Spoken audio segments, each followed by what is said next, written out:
ان کے خلاف شیعہ اور بریلوی علماء لامبند ہو رہے ہیں۔ سرکار نے لکھنؤ میں ان کے لیکچر دینے پر روک لگا دی ہے اور اب ان کے خلاف فتویٰ بھی جاری ہو گیا ہے جس میں ان کے بھاشنوں کو حرام قرار دیا گیا ہے۔ دنیا کے مسلمان بہت بڑی تعداد میں اماموں، فقیروں، درویشوں کی مزاروں پہ جاتے ہیں، اپنی عقیدت پیش کرتے ہیں اور وہاں منتیں مانگتے ہیں۔ ذاکر نائک کہتے ہیں کہ جو مر چکا اس سے کچھ مانگ نہیں سکتے، یہاں تک کہ پیغمبر محمد صاحب سے بھی نہیں۔ آج کی تاریخ میں ہم محمد صلی اللہ علیہ وسلم سے بھی نہیں مانگ سکتے۔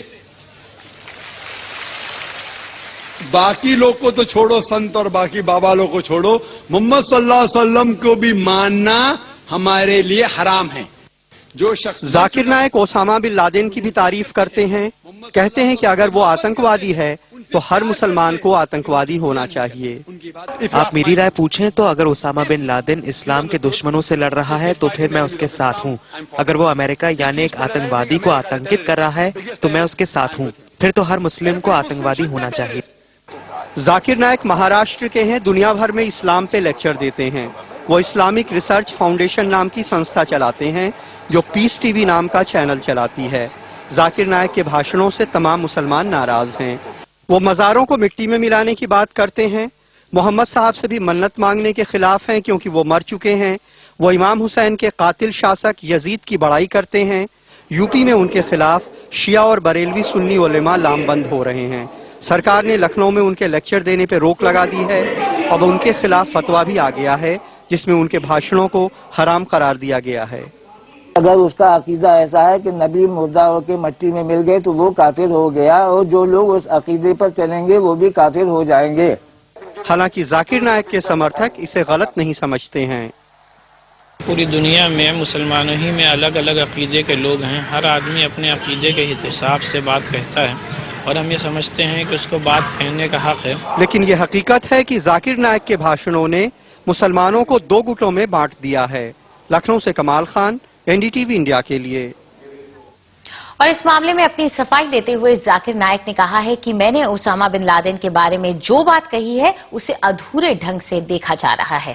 کیونکہ اسامہ بن لادن کی تحقیق نہیں کی، صرف بی بی سی اور سی این این کے بارے میں سن کے میں کہوں گا اس کے بارے میں، تو قرآن کی آیت سورہ حجرات میں سورہ نمبر 49 آیت نمبر 6 میں جب بھی کوئی بات آپ تک پہنچاتا ہے اس کی تحقیق اور دوسرے کو پہنچانے کے لیے، تو نہ میں دہشت گرد کہا، نہ انہوں نے اچھا انسان کہا، نہ برا کیا۔ لیکن اگر میں یہ کہتا ہوں کہ جو بھی دشمن اسلام کے خلاف لڑ رہا ہے میں ان کے ساتھ ہوں۔ وہ یہ بھی کہتے ہیں کہ ایسی بات پہلے بھی کہی گئی ہے لیکن مجھے ہی نشانہ کیوں بنایا جا رہا ہے۔ وہ لوگ مجھ پہ فتویٰ جاری کرتے ہیں کہ کیونکہ میں نے یزید کے بعد رحیم اللہ کہا، میں اللہ بھی کہا، میں کافر ہوں، تو ان کو یہ بھی فتویٰ جاری کرنا چاہیے کہ امام غزالی نعوذ باللہ کافر ہے۔ یہ کہنا چاہیے کہ جس نے بخاری شریف کی شرح لکھی حافظ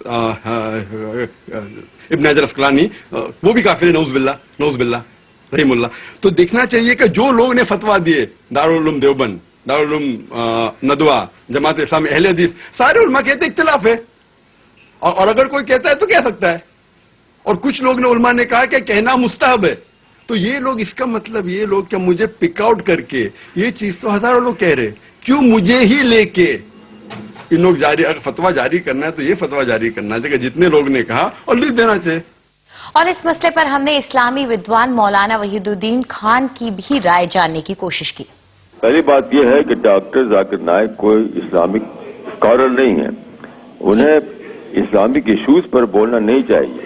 دوسری بات یہ جو ہے کہ پیغمبر سے ماننے والی بات، تو مسلمانوں میں دو علماء کے دو طبقے ہیں، ایک دیوبندی علماء کہلاتے ہیں، دوسرے بریلوی علماء کہلاتے ہیں۔ تو بریلوی علماء یہ مانتے ہیں کہ رسول اللہ سے ہم مانگ سکتے ہیں، لیکن جو دیوبندی علماء ہیں وہ اس کو جائز نہیں سمجھتے۔ تو دو الگ الگ رائے ہیں مسلم علماء کے درمیان۔ میں فتویٰ کے طریقے کو غلط سمجھتا ہوں۔ اگر کسی کو کسی کی رائے ٹھیک نہیں لگتی تو وہ اس کے لیے ریزن پیش کرے، ریزن قرآن اور حدیث سے ریفرنسز دے۔ فتویٰ لگانا یہ میں اس کو بہت غلط سمجھتا ہوں۔